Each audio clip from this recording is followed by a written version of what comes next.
I'm Darrell Walker, Mayor of the City of White Rock, and we would like today to bring a recap of the happenings at last night's council meeting, a quick synopsis. I'd like to begin by recognizing that we're on the unceded and traditional territory of the Semiahmoo First Nation and of course the broader territory of the Coast Salish people.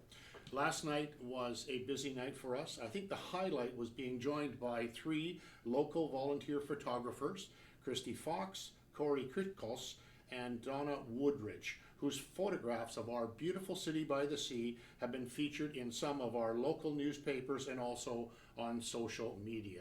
We also gave them plaques to identify the nice work that they've done. It's the kind of thing that really helps to, I guess, identify and hone a community. Their photographs are beautiful. They're daytime, nighttime, moonsets, and so on. More than anything, I think they represent what our community is all about. They will help with tourism, and of course, they help with the heritage of what our community is all about.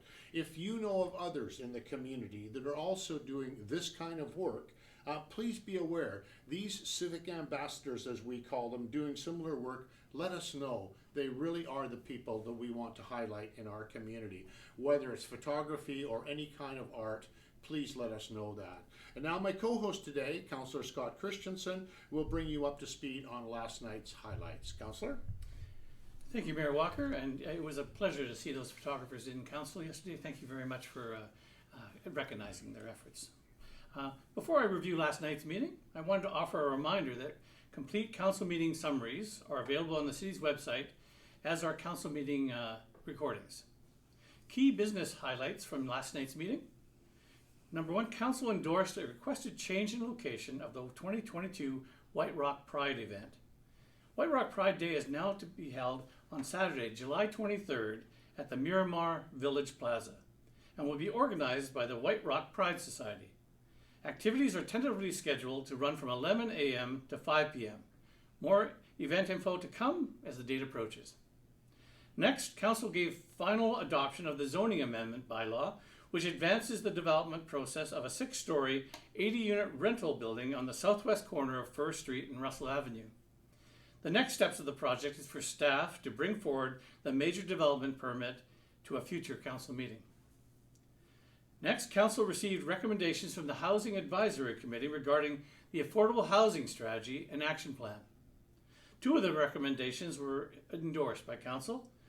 1, to accelerate and depoliticize the approval process, and 2, to look into the local use of speculation and vacancy tax. Council did not endorse the remaining 4 recommendations. Number 4, Council endorsed 3 recommendations from the Arts and Cultural Advisory Committee, including directing staff to work with the Public Arts Advisory Committee and Economic Development Advisory Committee to produce a report on placemaking and place markers in White Rock. Next, developing staff to focus programming of Canada Day with an emphasis on celebrating White Rock's diverse communities. And finally, endorsing the committee to prepare a report and work with White Rock BIA to present to commercial business owners informing the benefits of allowing their vacant storefronts to be used to display artwork of local artists.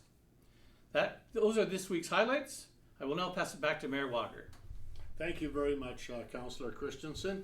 So this is it for what was Facebook Live. I guess it's Facebook not so live anymore. Join us next week after the next council meeting, which is Monday, May the 9th, and the council meeting recap. We will share with you what happened the night before. You can also see it the following day on the city's YouTube channel. That's it for now. Thank you very much.